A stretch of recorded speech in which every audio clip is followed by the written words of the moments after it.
Hi everyone, this is Tina again back with another story. I just wanted to take a moment to thank you for subscribing to this channel, and if you've decided to click on this channel, I appreciate that. I just wanted to also mention I haven't posted in a few days because I've been having some problems with my eyes, like a allergic reaction to these false eyelashes I was trying to wear. So, in any event, the story that I'm going to tell you today is a story that it involves something that happened to a child. This was back in the early 2000s. Her name was Danielle Van Dam. She was just a very young little girl, and she was age 7 at the time. She had her parents, and there were some things that were rumored that the parents were what are called swingers. So they said that they were living at some type of lifestyle that may have brought this on to them or to their daughter. This is speculation as far as I know. The story does, is very bad. So if you're sensitive to, stories like this, you likely shouldn't, you know, watch this video. So this happened in February of 2002. Um, Danielle Van Dam, the child, was at home with her father and her two brothers, and her mother had gone out for the night to go party with some of her girlfriends or something like that in San Diego, Poway, which is actually not very far from where I kind of like travel back and forth between San Diego and LA and Riverside County. So I was referred to this story by a friend, and I thought it was really sad, and I don't really hear many people talking about it. At the time, the case was sensationalized due to the fact that there was a lot of skepticism of the parents because of their lifestyle as, swingers, and that the reason that what happened to their child, and this was the reason that what ended up happening to poor Danielle. So apparently, in the middle, the father put the daughter and the sons to sleep at 10:30 p.m. The mother was out, and then they said that they had noticed like a security light going off, but didn't think anything about it. The father went to sleep. The mother came home. Brenda was her name, and she came home, and apparently, like as I said, she was talking to her friends, and she said in this report it says that she did notice that there was a security alert or something like that going off, and then also the father woke up and saw that the back slider glass door was open and didn't think anything of it, just closed the door and went back to sleep.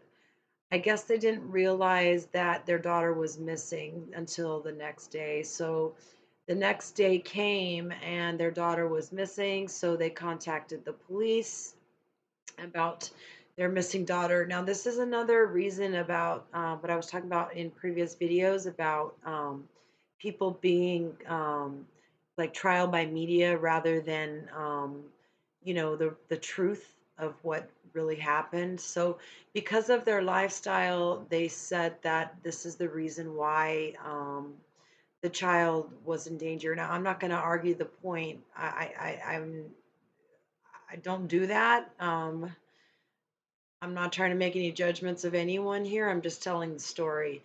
So, I could agree to an extent. I wouldn't want a bunch of, I guess different couples and doing different things, like that, especially when there's children in the house. Like, I don't understand that part. But that again, that was speculation. But these people were put through the ringer, I guess, during the trial because they of their lifestyle. And actually, there are still articles out there that do blame them for this.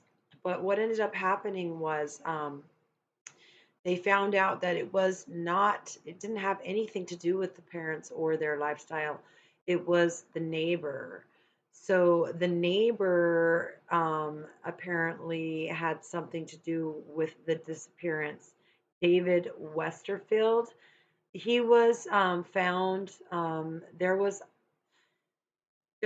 like some speculation about him, and they did some investigating into him and found that there was blood in his home or on his jacket.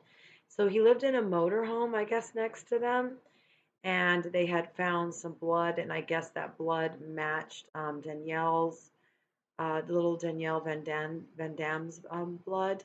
And then they later found her remains in um, Dehesa, California, which I believe is like near an Indian reservation out there in San Diego. So apparently, the man that did this, he did some really horrible things to this poor child on top of murdering her. So, he was also found to have some portions of, things to do with children in his home that I just find so disgusting. Oh, this man is on death row. He's in prison in California, still on death row. He was trying to appeal to the Supreme Court about his interrogation, or saying that he didn't get a fair trial and all this stuff. But the Supreme Court ruled that he still is. They're not going to overturn the death penalty, the findings of the death penalty by the jury. So the jury recommended death. He was sentenced then to death. He still sits on death row, even these years later. So this happened in 2002 in San Diego, and we're now in 2023, and the man is still alive. I'm not sure how people feel about capital punishment. I have my views. My views on capital punishment is like, if the punishment fits the crime, well then I'm sorry. I don't feel sorry for him. I don't feel any I'm not God. That people, say that God forgives people for their sins, but and that we're supposed to forgive people, but I'm sorry, I can't find any reason to forgive or even consider thinking about that. I feel like these parents, yeah, they may have um, the type of lifestyle that most of us would consider to be something we wouldn't even consider engaging in. I think a lot of people do this though, so it's kind of odd to me. I try to just put that out of my head when I hear about those types of things, because it's just a little bit too much for me. But thinking about the fact that, when I first heard the case, I thought to myself, I thought the same thing at first. I thought, this is because the parents were allowing like these like pervy situations around their own children. Like, how could you allow this? But apparently, it was the neighbor. It had nothing to do with their lifestyle. Now, I'm not saying that parents that do that now, or people that engage in that now, aren't putting their children in danger. I feel that like they could be, because you really don't know if they're willing to do that, then what else are they willing to do? So it's just a really sad case of this poor little girl. She was just a little baby, and I really hate to cover cases about children. It's sickening. It's really sickening inside. I'm sure the parents also feel the same. I have, done some research on it. I see the distress in the parents.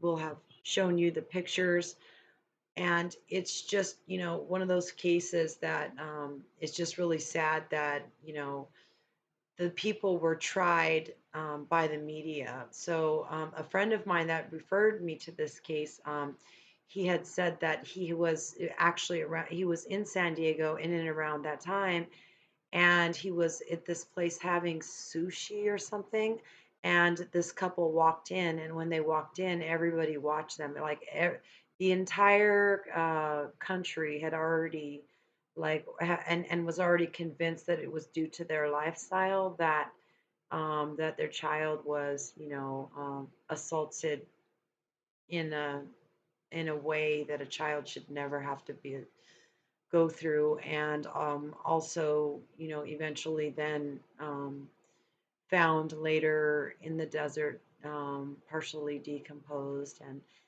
and I just feel really bad for this poor little baby. She would was born in 1994. She would be very young right now, just living her life out, and I just, it just really bothers some. So just wanted to stop in and do a quick story. This story does deserve more time. I just have not had a lot of time. I've been working a lot and then also having some issues with my eyes. They're having like a major allergic reaction to those eyelashes. I love wearing the eyelashes, but they don't love me back. So my eyes are like all swollen. So that's why I have my glasses on. So, anyways, if you stop by to, check this video out and listen to this story, I will leave the link down below so you can check it out for yourself. There are conflicting, there's a lot of conflicting information because of public opinion. People always have their opinion of, what a parent should or shouldn't do. I am not the judge or the jury. The jury already did decide on the death penalty to the person that was found with the child's blood in his belongings and in his home. So to me, it doesn't sound like this had to do with their lifestyle. It sounds like it had to do with their creepy neighbor. You just really need to be careful with your little ones around and who lives around you. There are places that you can go and search and check for predators that are near you so that you know where they are located. So when your children are around, or in that, or if a predator lives in the neighborhood, then at least you're aware of it and you can try to keep them away from those areas, or just keep an extra eye on it. This is a story that is it's a little over 20 years old. The I hate to even mention his name, but his name is David Westerfield. I'll leave the link down below too for him because he is on death row. I don't have any sympathy for him. I hope he does burn in, where. So anyways, thank you very much for watching my video and giving me just a little bit of your time. I hope I will see you soon in the next video. Okay, have a good night. Thank you. Bye bye.